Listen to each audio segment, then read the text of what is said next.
Mental Health Takeaways podcast listeners, very welcome to this show. If you don't know who we are, by the way, we're a male mental health podcast that takes on every subject under the male mental health umbrella, and we give it our own fresh look and our own fresh perspective, and we invite really interesting guests on every fortnight to delve a little deeper into certain aspects of male mental health. And this week we've got Jacob Kelly on, who is the man behind ADHD DAD on Instagram.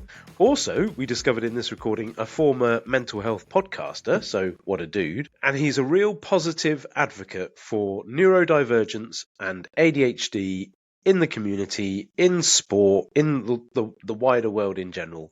And we've had him on to discuss neurodivergence and mental health, and it's a really important reason. And it's a really important subject because, Bradley? Because adults with ADHD have significantly greater depression, anxiety, and perceived stress than people without ADHD.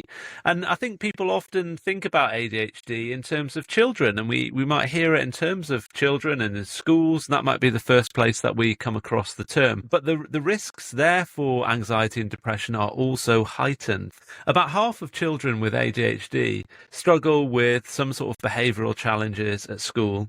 About 33% have issues with anxiety or challenges with anxiety, and nearly 17% have issues with depression. So this is a real key area for us to dig into. But just to point out, what's mega important is that, because I can't believe people still don't really know and realise this, neurodivergence and mental ill health are very, very different things. And it doesn't mean that you're mentally unwell if you have any form of neurodivergence. They're very different. But you'll learn far more about that by listening to the episode, which is here.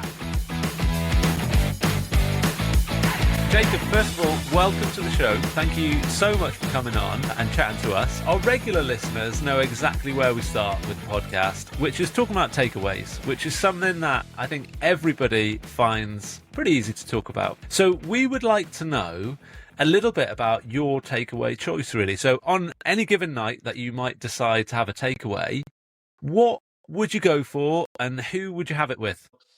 First thing, thanks for having me on. I would say definitely our number one takeaway is Domino's.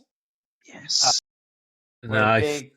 We love pizzas in this house. And I think last year on the app, you can see how often you're ordering it. And I worked out, it was at least once a month, which some people are like, that's not too much. But then when you work out how much that is, you're like, oh my God, that's a lot of money just on pizza. So I'll get, I think is it Texas barbecue, but I'll have it, I'm a vegetarian, so no meat. So a barbecue base, loads of vegetables, nice and cheese. And I will have that with my wife. And normally we'll have it not on a Friday thing. It's normally when we're absolutely exhausted. We've had a hard day with the kids. It's normally a hard day with the kids and a hard day. Something difficult has happened in that day where we're can't be asked to cook. And I just want an easy meal where I can sit down and sort of enjoy it. So that's something we normally all get at Domino's, maybe once a month, maybe once every sort of 8 weeks as our sort of treat to ourselves. We had a guest once tell us that whenever they get a takeaway in his house with his family, it would start with him asking his wife, what should we have for tea tonight? But in a way that meant, shall we get a takeaway for tea tonight? Is that the same thing that you do? No, I was just sort of if I'm because with any family, times are hard and money is tight sometimes. So sometimes it will just be, I'm not even going to discuss it. I'm ordering it and we're going to get this Domino's. And it will be the kids have just gone to bed and I go, guess what we got? We got Domino's. And it's a treat thing.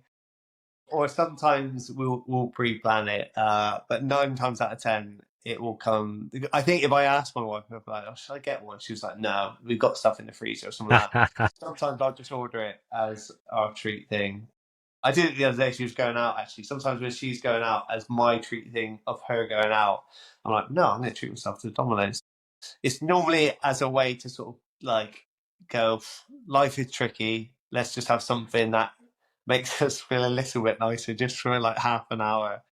So Brad and I know why you're on, and you're on because you've done loads of work in the field of ADHD and positively representing ADHD. Do you reckon when you said like sometimes you'll just order it without asking? Do you reckon any of that's tied to the spontaneity around ADHD of just like impulsively making a quick decision and Yeah, then 100%. So I think I don't know the exact like financial. I think it's about 4,000 to 6,000. So on average, an adult with ADHD will spend 4,000 to 6,000 pound extra a year on impulsive buys. I did not know that. Brad, was that in Wow, your yeah. research?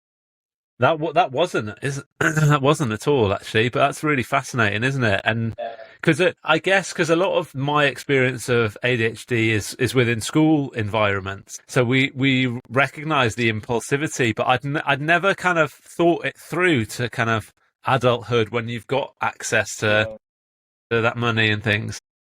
And also, there's loads of research around like how with ADHD, our diets are a lot poorer because we go for quick fixes and those dopamine hits of a pizza full of gratification. We order something, we get it. I'll get more of a hit from that dopamine hit than making something from scratch because it's a quick fix. So there's loads of research that our diets are a lot poorer because we eat crap, quick, easy foods that's full of carbohydrates that give us that quick buzz.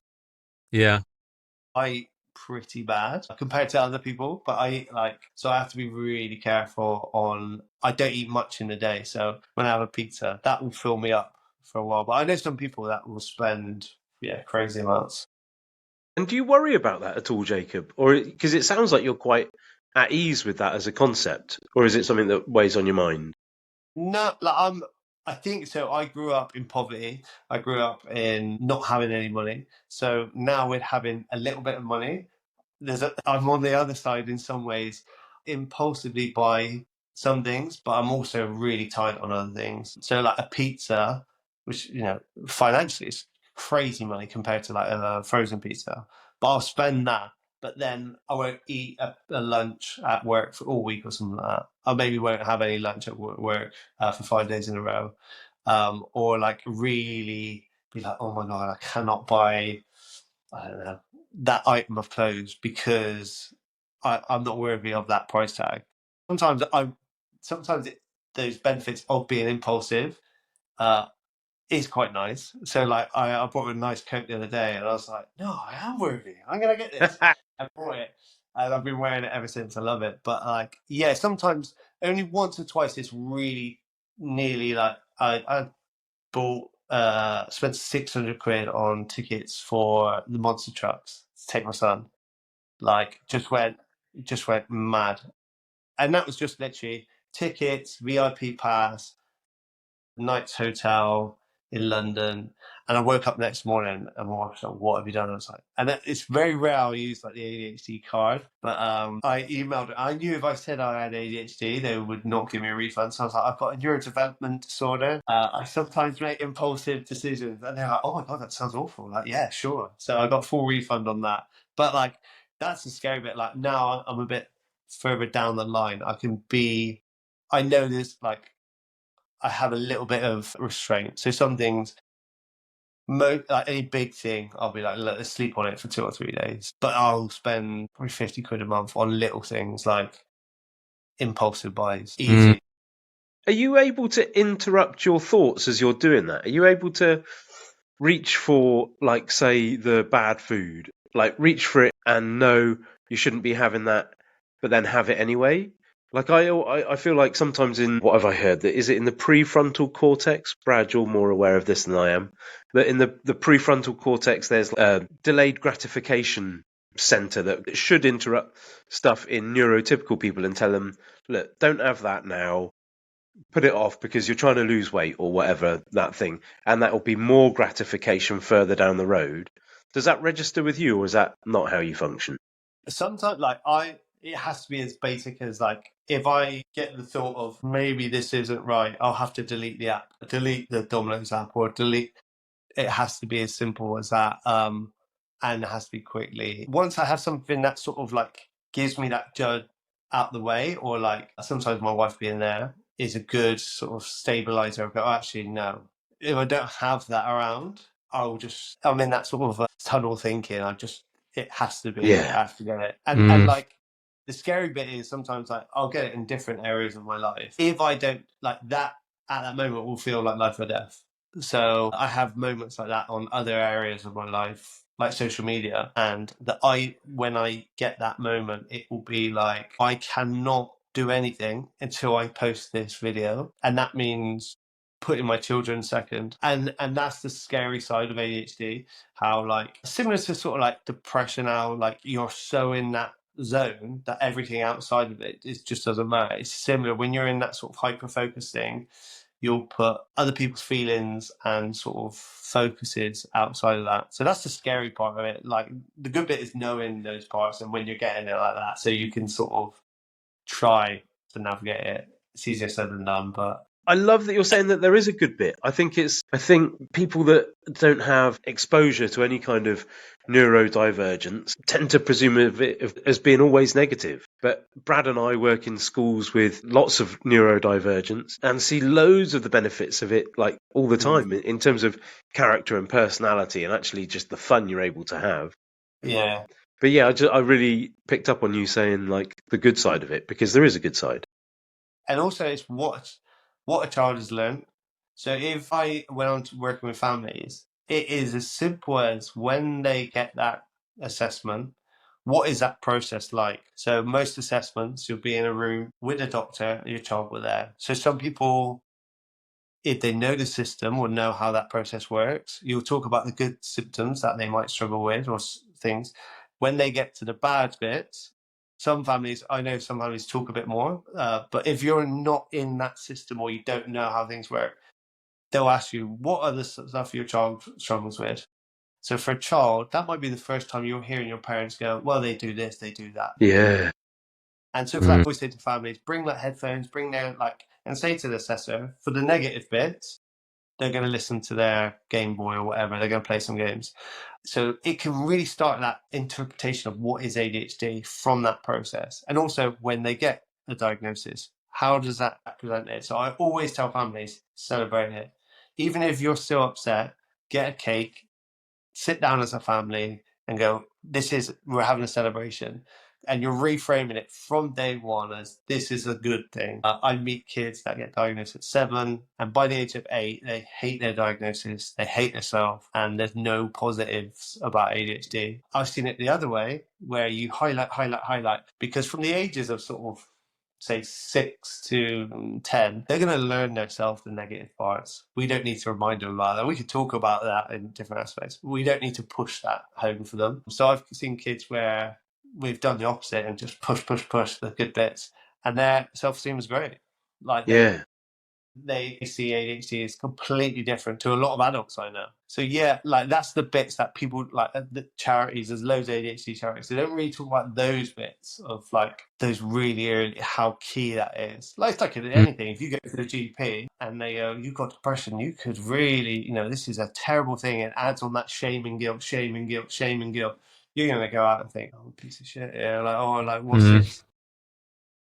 Where if GP or assessor goes, this is a fantastic opportunity. You've got something that, not everyone has, but your brain is wired to a fantastic way. These are some amazing ADHD people. This. Yeah, so it's all about how we frame it. It's like any, that's not just an ADHD thing. It's dyslexia, autism, dyspraxia, all those things in particular. It's how you frame them. It's so refreshing to hear somebody talk about diagnosis as a really positive thing.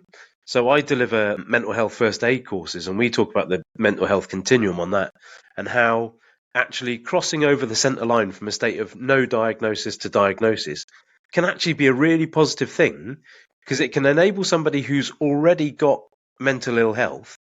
Once they're diagnosed, they can access support and medication and therapies and whatever they need to help them feel better and to live better with a diagnosis than they were living without a diagnosis. Yeah. So, I really share that idea. If you look at the data, so for ADHD in particular, the gold standard service is that a child is diagnosed between the ages of 5 and 8. Most ADHD isn't really recognised. The parents it'll present maybe at about 5 years old. Some a lot before, but mainly around 5 or 6. And if you've never known ADHD in your family, it could take 2 years till you recognise that. If that's your first child, Yeah. then you go on a waiting list for 2.5 years. So you're already outside of that 8 year. And the longer you leave it, the evidence shows it has a negative impact on your mental health outcomes. Sorry. So it's really important. I meet loads of adults now who weren't diagnosed till they're adults, and they go, I always thought it was stupid, I always thought it was dumb. If I would have known this as a kid, it would have changed everything.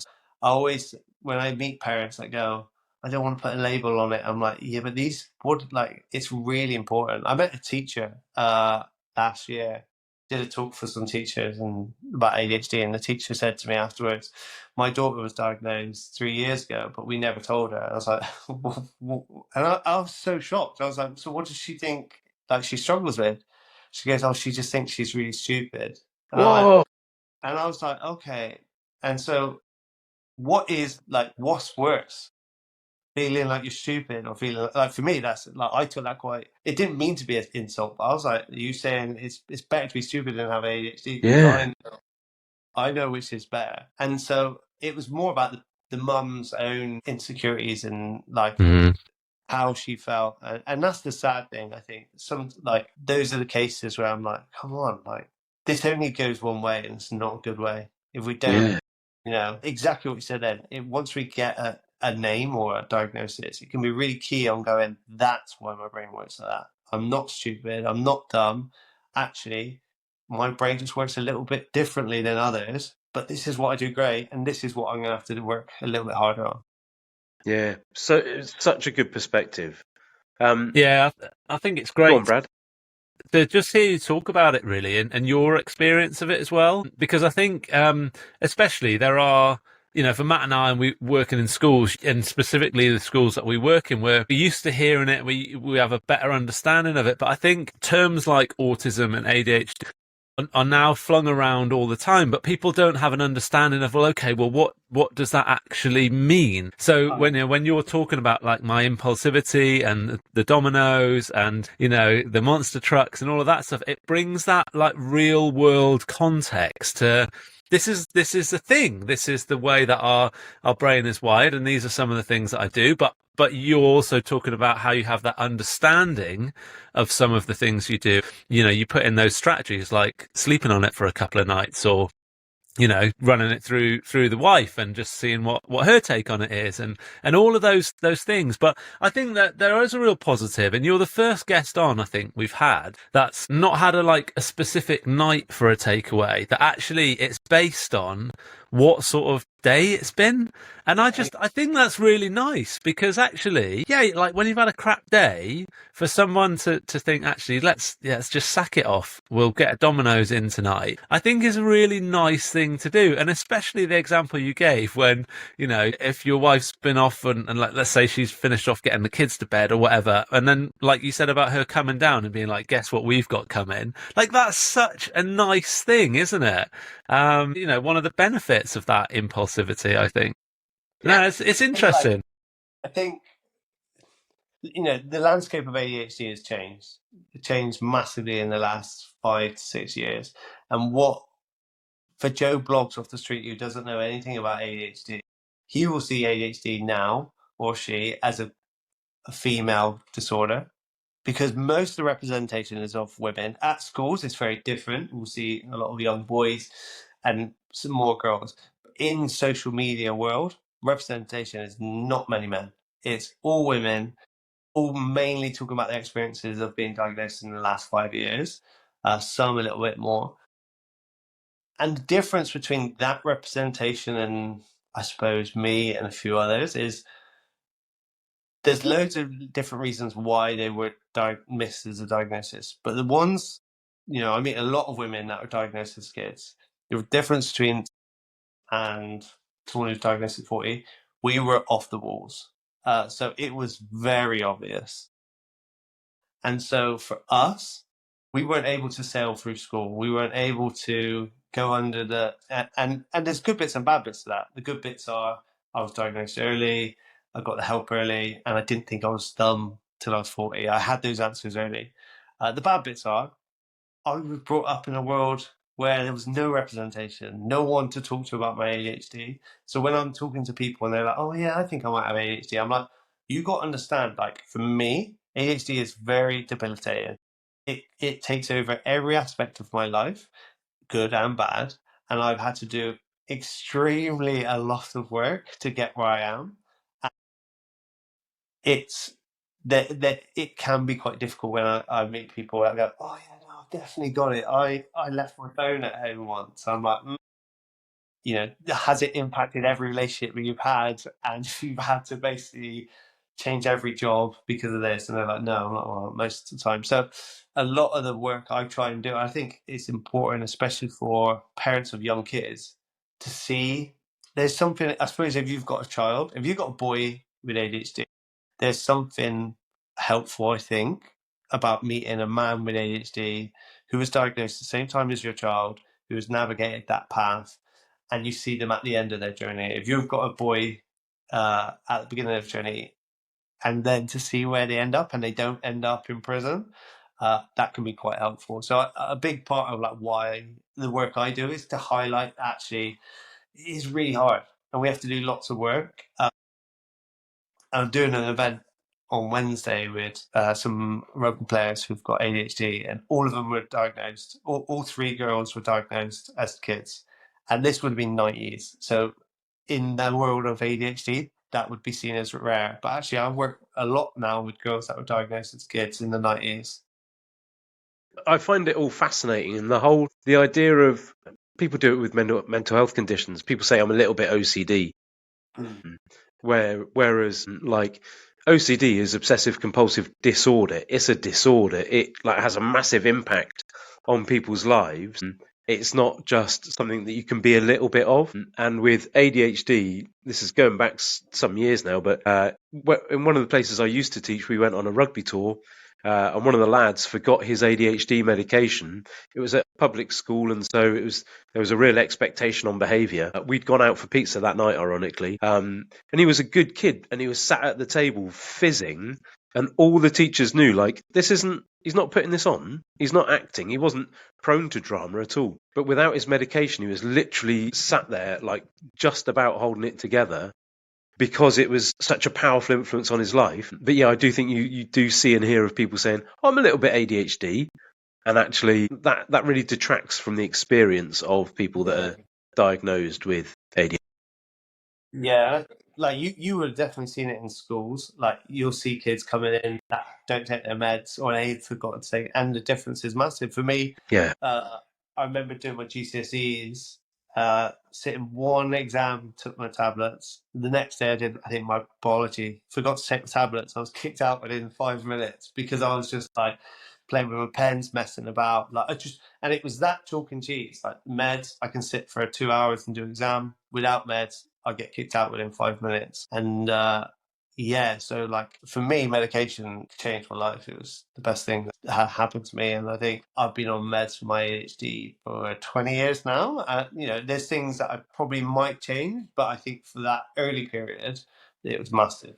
This totally isn't in the questions I was planning on asking, but I find it really interesting because I think it's a worry that parents of children who may have ADHD or older people that are just about getting diagnosed with ADHD themselves, the whole idea that meds might steal your personality and take your sort of sparkle away, and that what if your personality is that ADHD-ness, and that actually that meds might steal that away. But I mean, you are full of charisma, so I'm guessing that's not the case in your case. No, I think like there is a fear of that. I think that's really not the question, though, is it? The real question is, how do I feel about medicating my child? And is it that I want to take that fizz away? Or is the real uncomfortable thing is that my child needs medication to change their behavior? Because that's what it is. And that's the question for the parents. But for me, it never changed anything. Like the shame and guilt I had from a young age of making impulsive decisions off my medication, I still remember now, a lot of them. And I started meds at 14. So, like, if I would have gone on for another 5 years, you know, I would be riddled with that shame and guilt. it gave me that second or a couple of seconds breathing space to go, I'm not going to do that. Or, and not all the time. Sometimes I still made impulsive decisions. I still make bad decisions now that are led from dopamine or impulsivity. It just gives me a little bit of breathing space. What I'm working with a young rugby player, and she's just started taking meds. And I said, "How are you getting on?" She was like, I picked up a book. I've picked up a book for the first time and read it. And I've never been able to do that. And the joy from her and her mum's face was massive. And so I think people hear about medication, all the myths and all the crap that's around that, oh, let's try gummies, let's try all this other stuff. Medication, it can be life-changing for a lot of people. There's some data that's just come out recently that says 50% of children that don't take medication as a kid for their ADHD will go on to have substance misuse dependency. That's fascinating. And so from my work in NHS mental health services, I meet probably hundreds of people a year that should have been on meds as a kid, and they then go down this life of crime or impacts their mental health. The prison services are full of, like, to get a diagnosis for ADHD, it's quicker to get it done and easier to get it done in prison than it is in the community. Because most of the prisoners, I think the waiting list in prison is a week, and then you can start your medications quite quickly. Because Wow. like 52% of inmates have got ADHD. So the prison service quickly realised, actually, we need to get these people on medication to help them because we were getting so much violence and aggression. Yeah, of course. Every child I've met that are on meds, I met someone the other day who was 6 years old. It was the most normal, purest ADHD I've seen in a long time. Like, just pure hyperactivity, impulsivity, everything. And I was like, this person probably wouldn't be able to function fully in society without medication. They wouldn't keep relationships, friendships, education. And then what we're saying about these kids, like, well, they can't go to school, they can't have relationships. Whereas that this is only going to leave one. So yeah, I've seen the benefits of medication. I think I'm a big supporter of how, they fill a purpose. I don't think it's the full package, but I think it does fit a perfect purpose, especially for kids at school.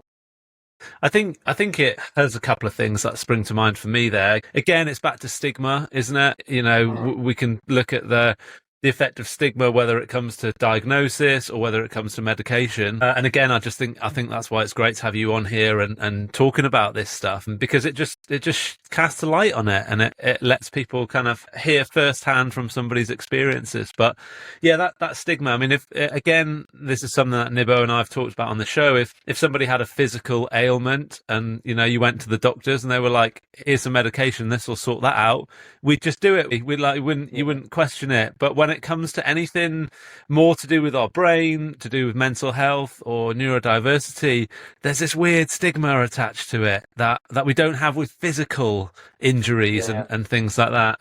And I think it goes back to the point you made about self-esteem, because somebody with low self-esteem, the impact of that can be massive. And therefore, if it's somebody not acknowledging a diagnosis or not going with medication or any of these things that may help, that self-esteem is crippling on its own, isn't it? Let alone with somebody who struggles with something like ADHD. And I say that to any family I work with or speak to who've got a child, I say the biggest issue with ADHD is not hyperactivity, not impulsivity, self-esteem. So if you do anything as a parent, work on self-esteem.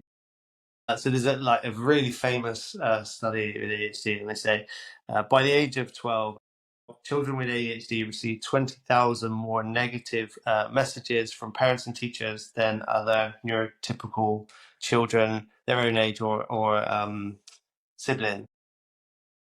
So by 12, they've had 20,000. So what's that going to do for someone? Yeah. So I would say to parents, like, if you can do anything, work on that. So, like, if they've brushed their teeth, fantastic, brilliant brushing teeth, great listening. Anytime that you've said something and they've turned around and it feels uncomfortable promoting it, go, brilliant listening. You got out of the bath. You know, I asked you straight away, push, push, push. I always explain it to people as, imagine it's like your child as a money box, like a piggy bank. That every time you're putting in a coin, that is a coin of self-esteem. So your child's piggy bank owes £20,000 from 12. Wow. So how do we get that back? So I always say, like, and as parents, it's easy to go, you know, so easy. And it's not their fault to go, why don't you listen? Oh, I called you 3 times. Come on. Those are just normal vocabulary by every parent. So I always say to parents, if you notice you say that, you now have to say 2 things positive about them. So as soon as you say, oh, why didn't you come when I called you? When they come, fantastic listening, brilliant, you came first time. Really appreciate you listening. Great concentration, great listening skills. So then you have to add 3 things, and then you're going to try and add that. So I always say that to families, if you can do that. And going back to, like, just quickly, because I thought that if you're listening to this, you don't have ADHD, and you're like, well, you know, I don't, you know, it's great listening to him or whatever.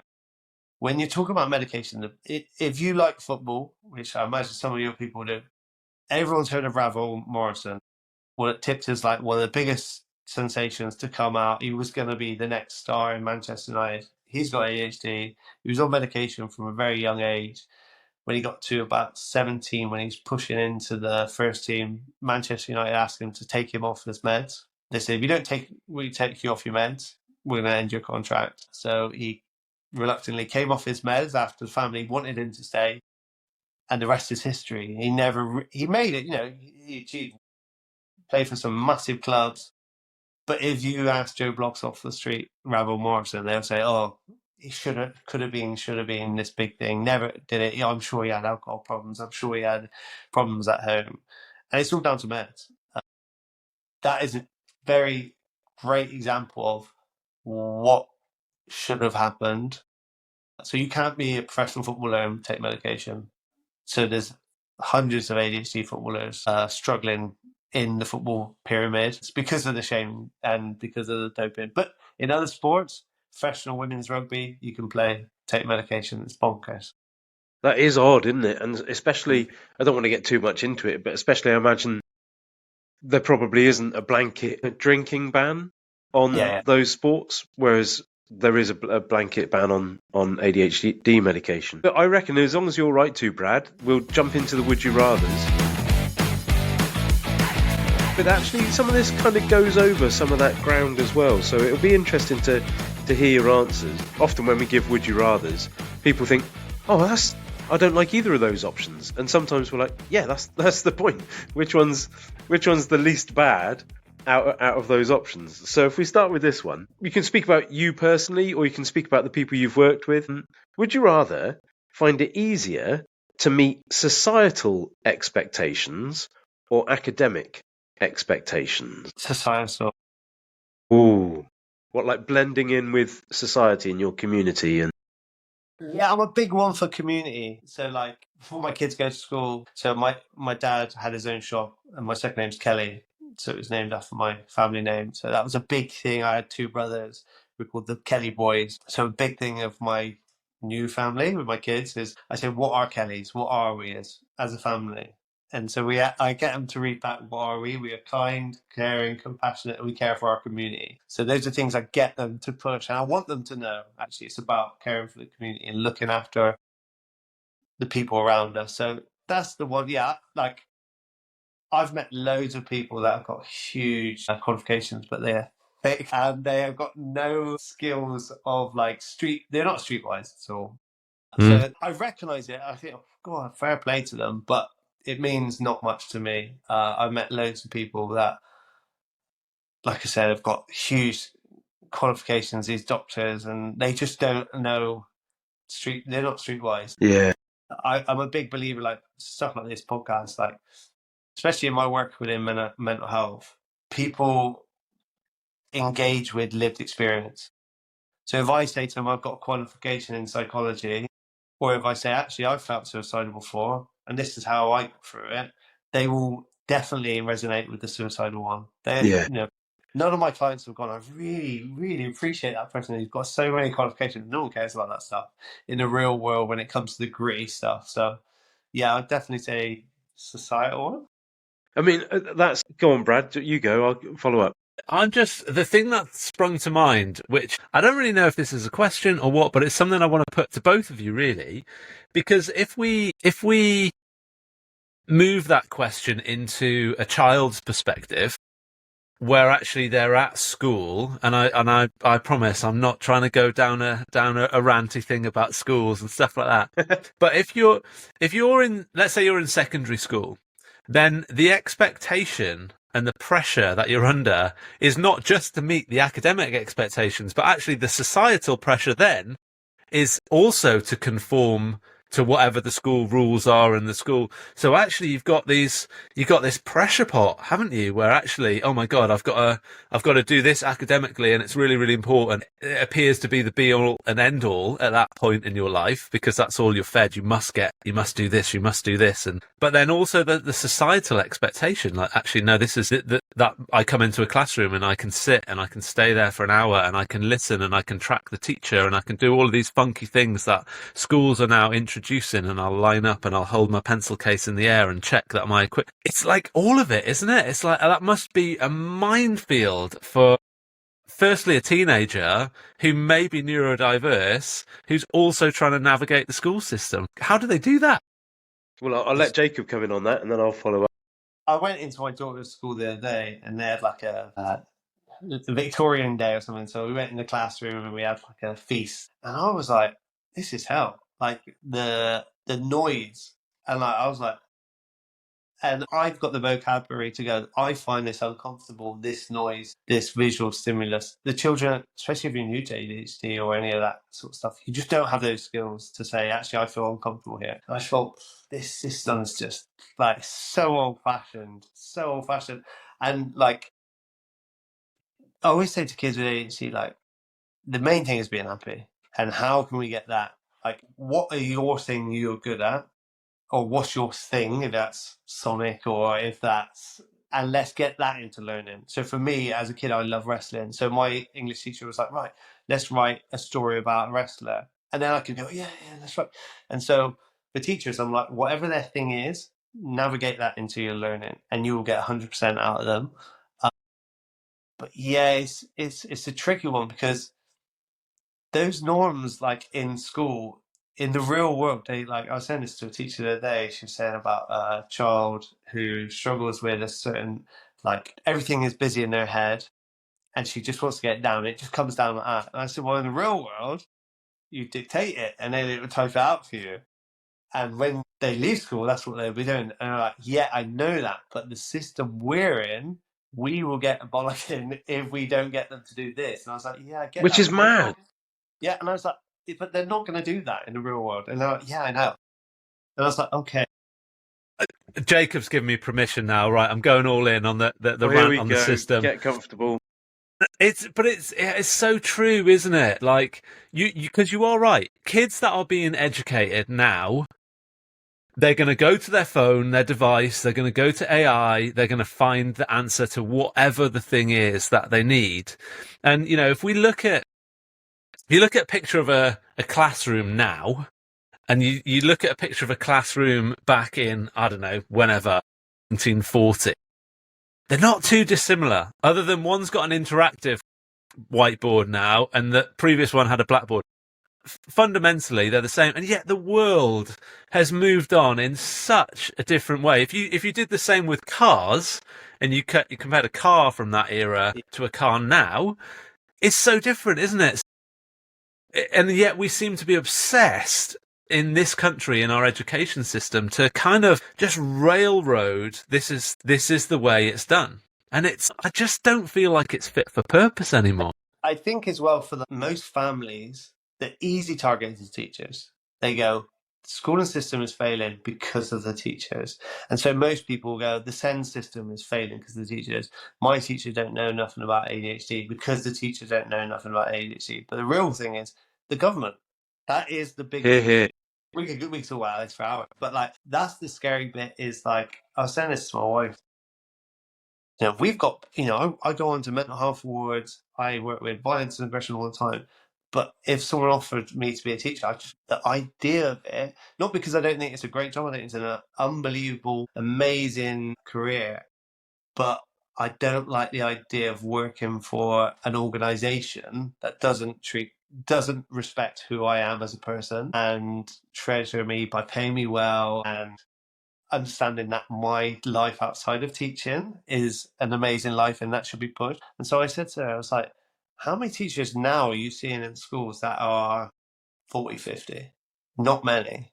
Like I said, they're already young and they're coming in and not staying that long. And I said, it's really worrying. I said, and also just the worry around, they have no time for training, no time for learning. I spoke to a couple recently and they were like, I'd love to learn more about ADHD, but I just don't have the capacity.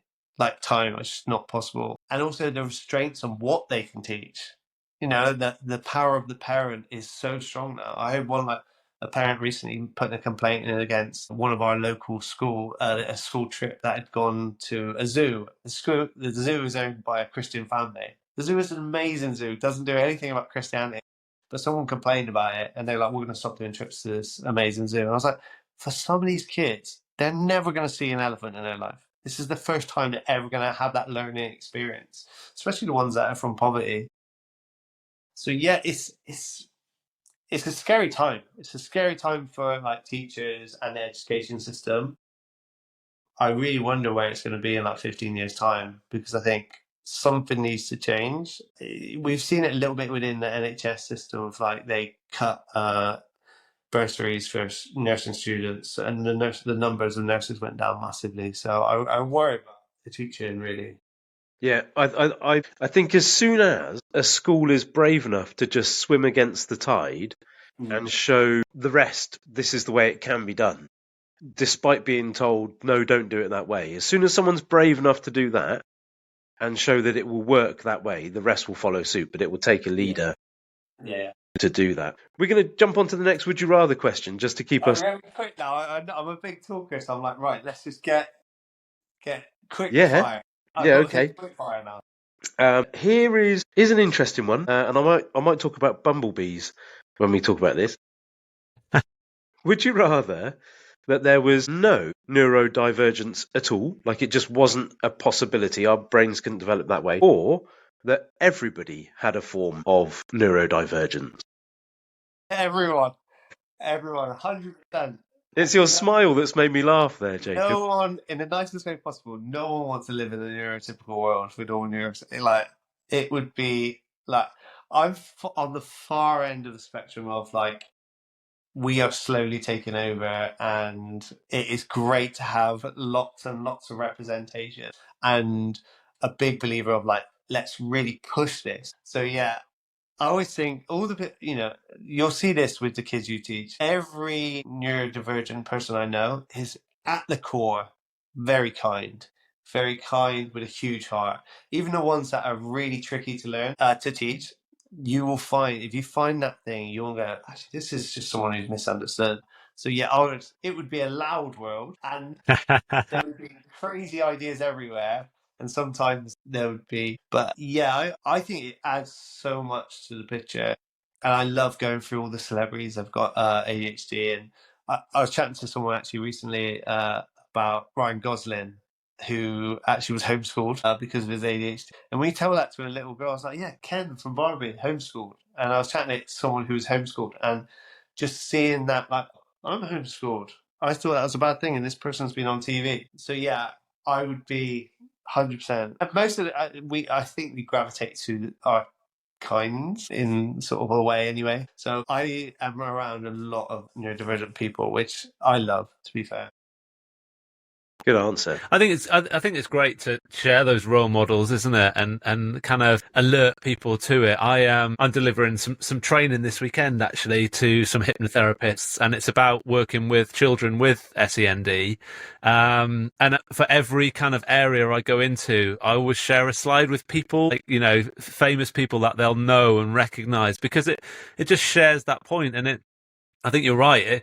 If we were all the same, it would be pretty bland, wouldn't it? But I laughed a little bit when you said we're taking over the world, because Yes. I kid you not, I had this conversation with somebody the other day. In fact, I think it was only yesterday. I think it was yesterday, and Doesn't no, it matter wasn't. which It was day it earlier was. today. Really doesn't matter does which it? day it was. Nobody cares. Nobody cares. It was today, and I said about it, like, is neurodivergence, is like autism and ADHD, is it the next part of evolution of mankind for us to be able to cope and adapt in whatever the world will deliver us in like 100 years time? And I don't know, that's a little concept I married up in my own mind at some point, but I just thought, is that, because what is the next step, like evolutionary for humans? And maybe that's it. I don't know, I throw it out there. Right. I don't know the next evolutionary step for humans, but I'm going to talk about bees. I found this fascinating when I heard about this, that there is neurodivergence in, I don't know what we call them, animals, wildlife, insects, just, animals. And that worker bees all receive this. Have you heard this one, Jacob? That they all get told the same message about where the where the flowers are that they need to go to. They'll all receive the same message, but about 20% of them will ignore that message and just wander off wherever they want to go and do what they want to do. But the reason they're necessary to the survival of the species is because that established source of pollen will deplete. It will run out eventually. And it's the ones that are doing their own thing and just ignoring that instruction to go over here.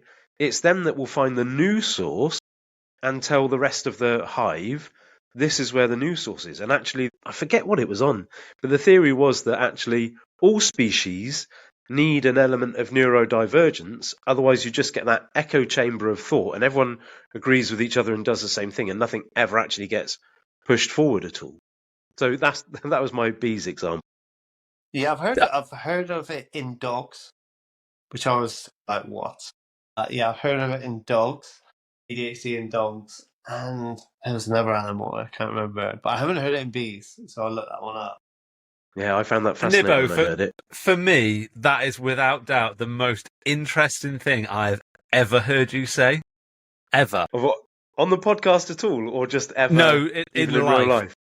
In life. As long as I've known you, that the bee thing is now the most interesting thing you've ever said. Okay, well, let's put that to the top of the list, Brad. I dread to think what was top of the list before then.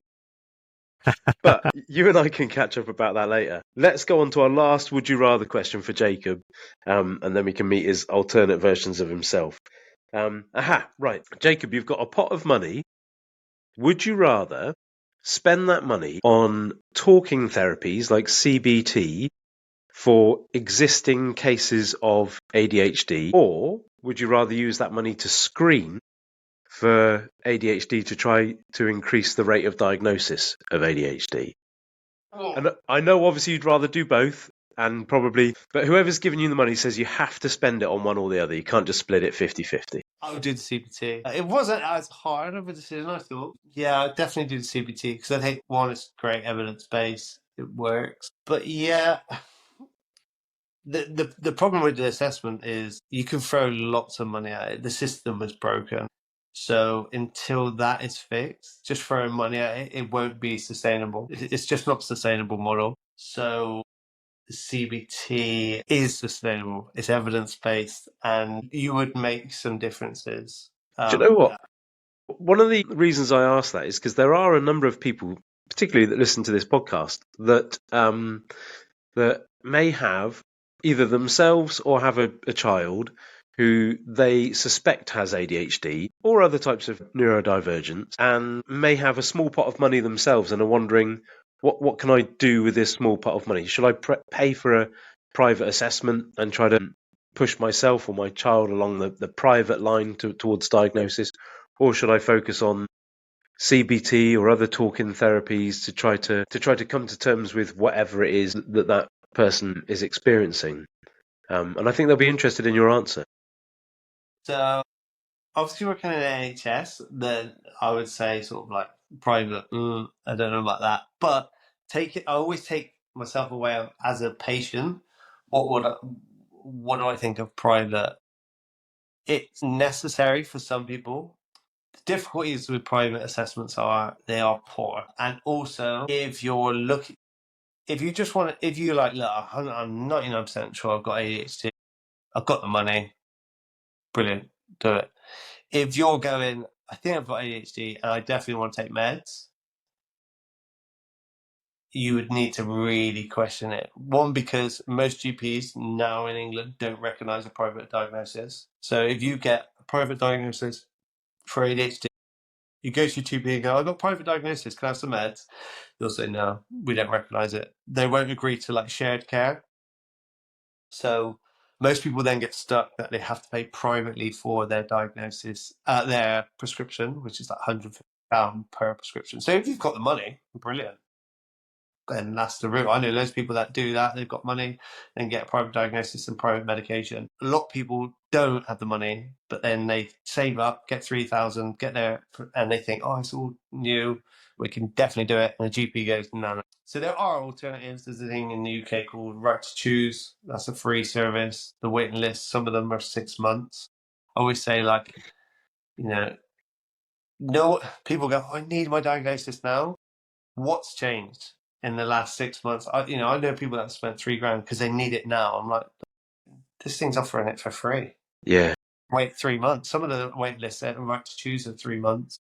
But a lot of the work that people do, you can do a lot of the work without diagnosis. If you are someone that struggles with, I don't know, executive functioning, there's loads of information online about how to improve executive functioning or working on that, or time blindness or impulsivity. You can do that stuff without diagnosis. I always say to people with kids, if they're on the NHS waiting list for 2 years, do the work now. The only bit that I wouldn't personally do is going, this is ADHD. I would say to the child, if you feel comfortable, I always show the child a video of kids talking about ADHD, or I'll read books about ADHD, and then they go, most kids will go, that's like me. What do you think, Mum? What do you think, Dad?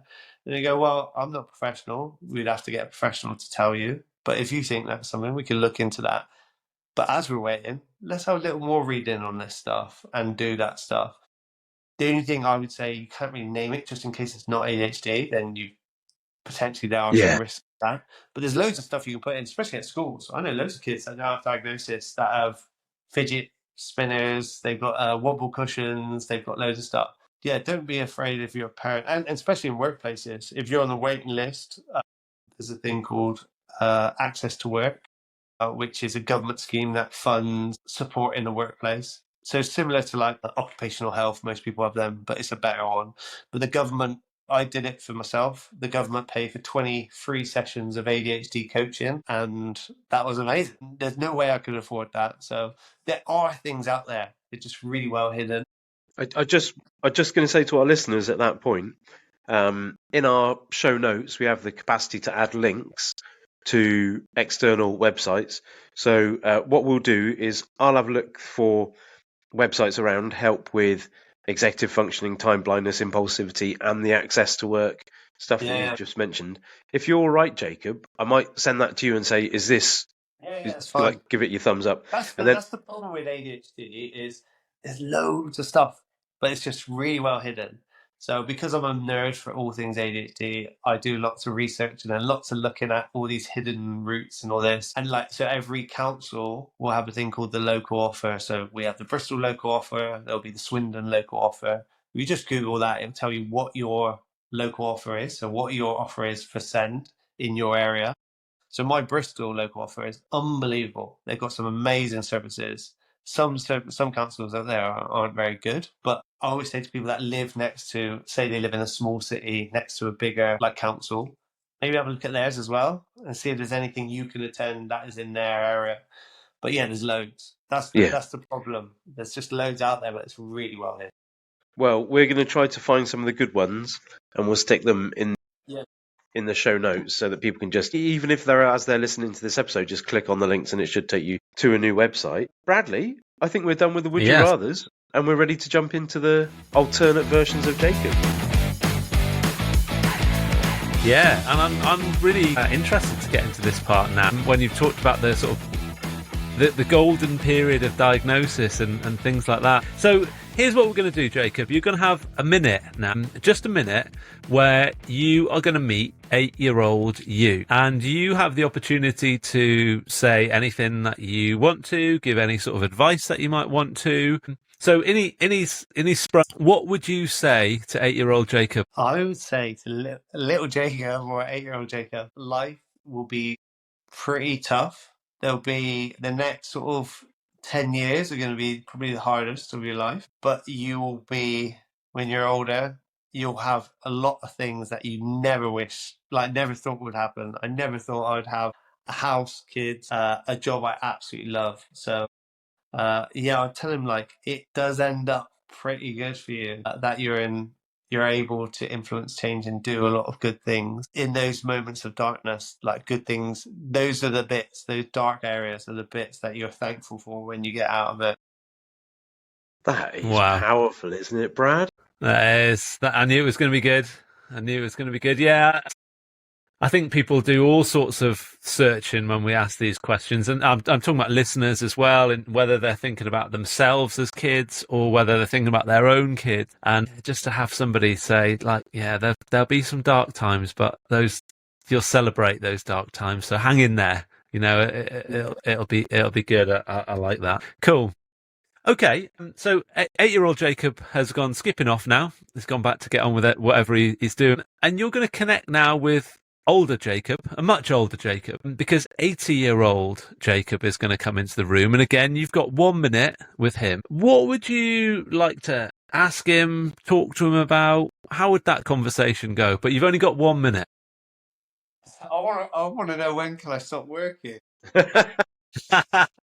That would be the big question. When do you stop chasing the highs of projects?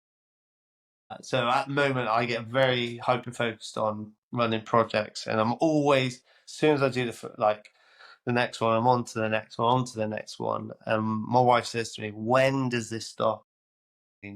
So I've always thought, when I'm 80, am I still going to be pushing this ADHD stuff? Am I still going to be going, right, let's go down to the rugby club and do this? I like to think I'm not, and think that I've sort of handed those reins on to someone else, and I go, actually, this is in a good place. I want to know sort of, how does it end? I think with any dad, you want to know, did I do a good job? Did all the stuff I'm doing now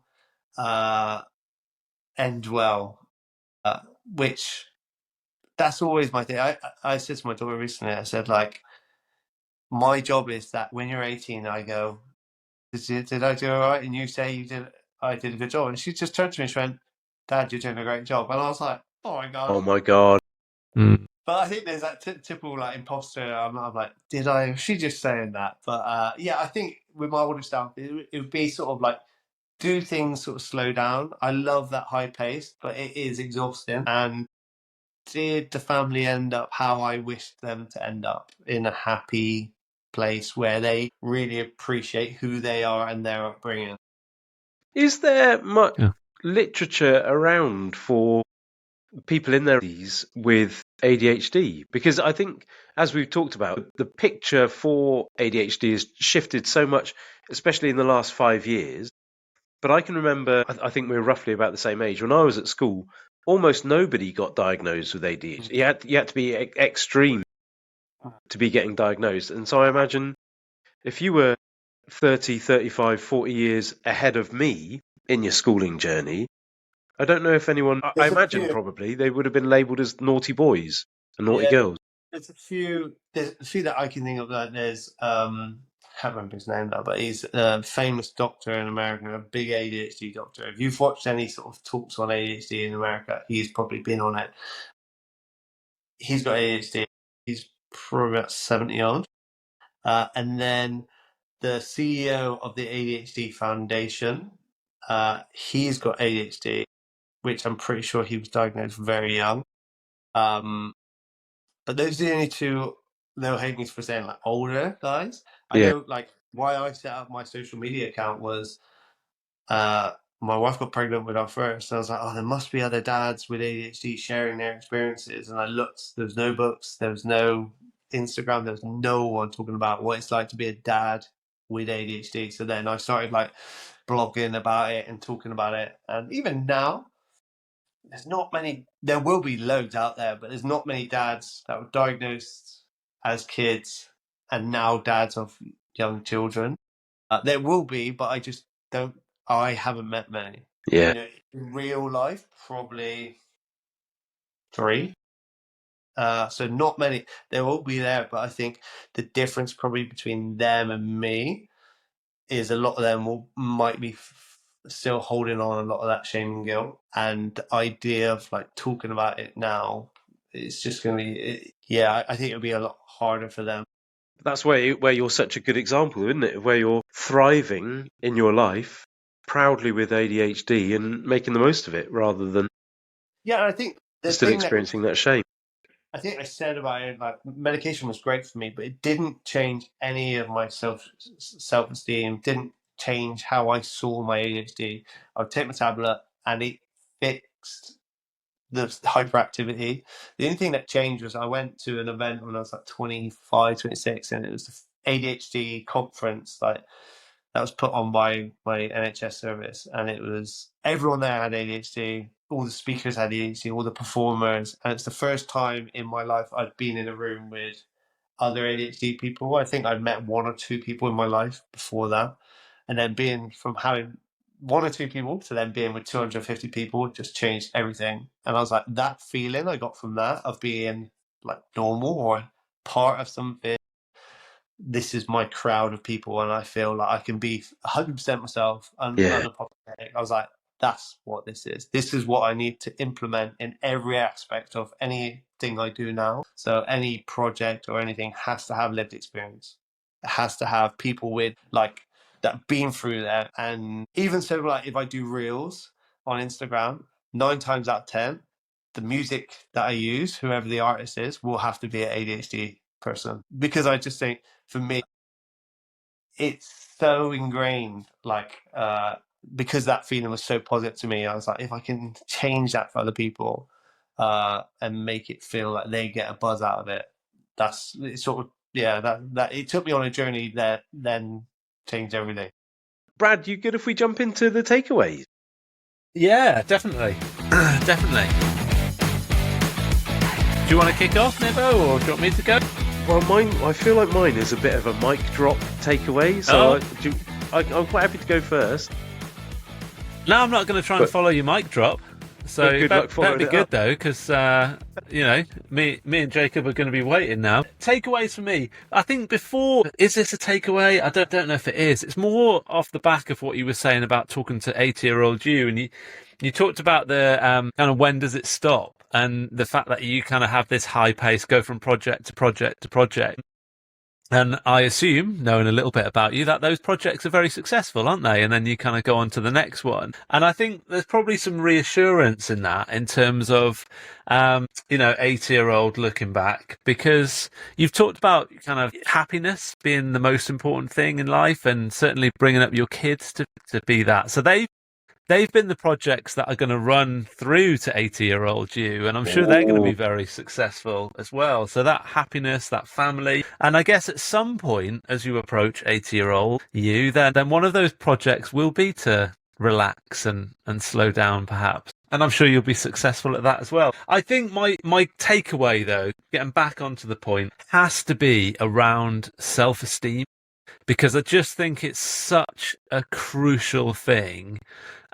So it's that positive approach. It's if you take one thing away, you have a positive approach, whether it's a positive approach towards a diagnosis, whether it's a positive approach towards medication, whether it's a positive approach just to parenting and to life in general. We should be filling up our kids, but also our own piggy banks. And I really like that analogy. So if you catch yourself saying something negative, whether that's self-talk or whether it's to a child or a young person, you balance it with 2 more positives. And I think that whole idea of that positive approach, people taking that piggy bank around with them to boost everybody's self-esteem, I think is just really, really valuable. So that's my takeaway. God damn it, Brad, you've stolen mine. I'm gonna do pen drop live. Whoa, dropping the biro. Yeah, mine was absolutely. And I thought because it just rings through the whole episode, doesn't it? Of like, if you do anything, work on self-esteem, whether it's yours, if you're the person that experiences ADHD, if it's your kids, if it's them, that if you do anything, work on their self-esteem. So what I will do is I'll tie that in with one other thing that I circled in here, and it is about representation, about positive representation and seeing people with ADHD, but seeing people with ADHD and neurodiversity being celebrated and being viewed through a positive lens. And actually, this is where we go full meta and full circle. That's actually what the intention of this episode is, that we have a guest who has a diagnosis of ADHD, and we are seeing that guest in a very positive light. So that is the idea of representation, but really it's about self-esteem and trying to raise the self-esteem. So Brad, you've basically won. I've mic dropped your mic drop out of here. Yeah, you've dropped my mic away. Jacob, was there anything else that you thought was pertinent from the chat?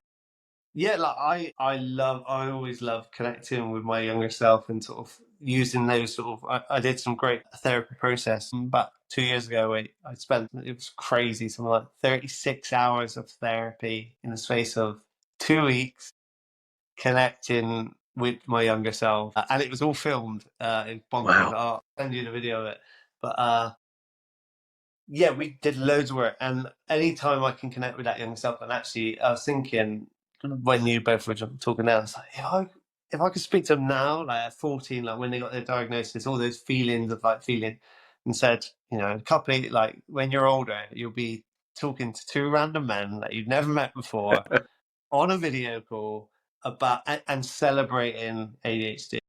I definitely wouldn't have believed it at 14. I would have been like, and what I think as British people, we struggle to like be positive about our achievements. And I think more recently I've been trying to go, actually, no, what I'm doing, I'm really proud of. And I think there's no way you would have believed like some of the opportunities or the people I get to work with. So I think you'd be really happy. So I always think it makes me happy going back and reflecting about younger Jacob. That is it's a lovely thought, isn't it? That idea that 14-year-old Jacob would have been in that place where he was, you know, maybe experiencing a bit of doubt, a bit of worry, and actually it would be so lovely to have present day Jacob be able to say, listen, mate, it turns out brilliantly. Don't worry about it. Like, I understand you're worried about it, but it's going to be good.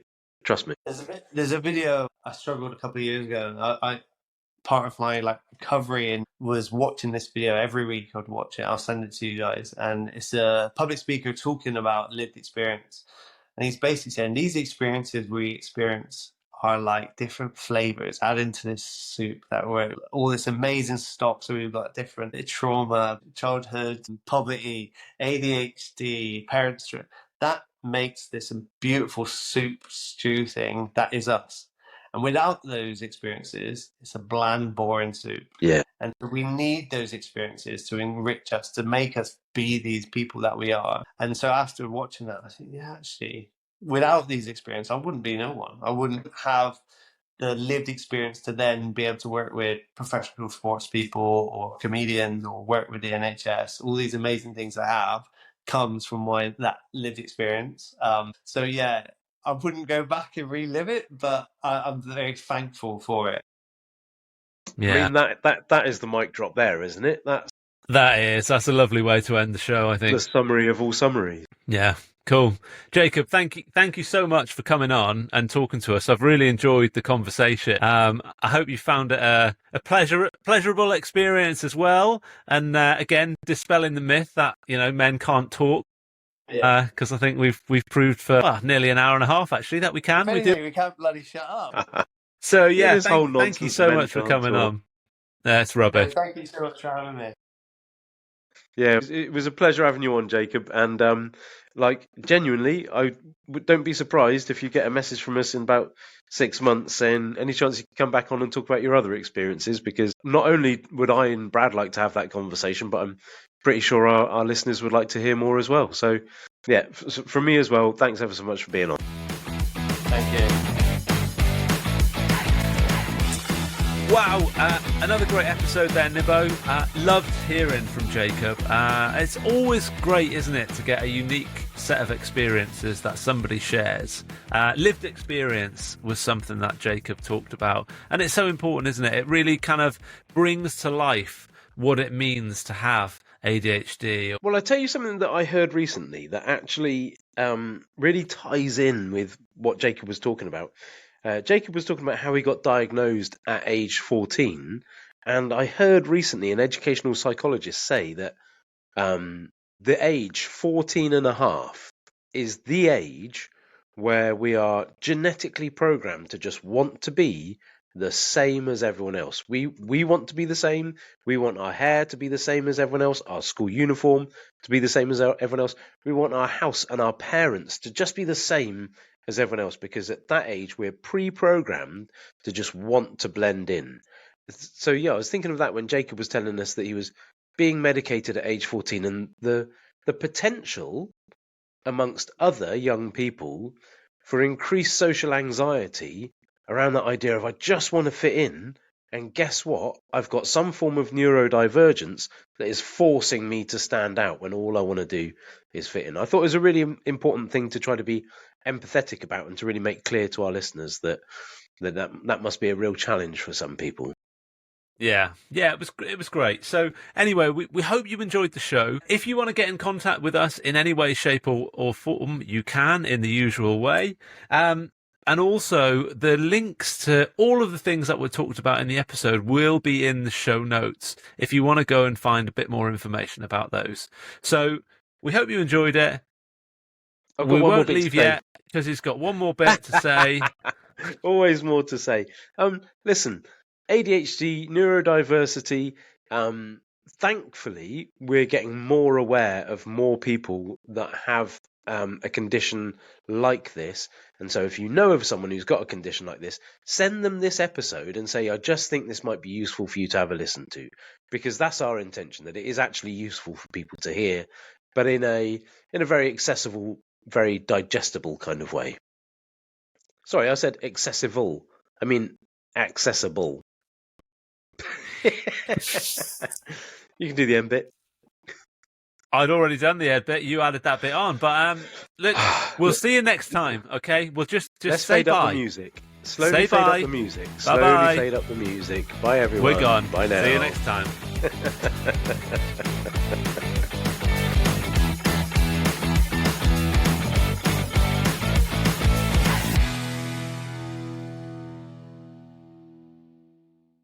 Yeah, let's just sack it off. We'll get a Domino's in tonight.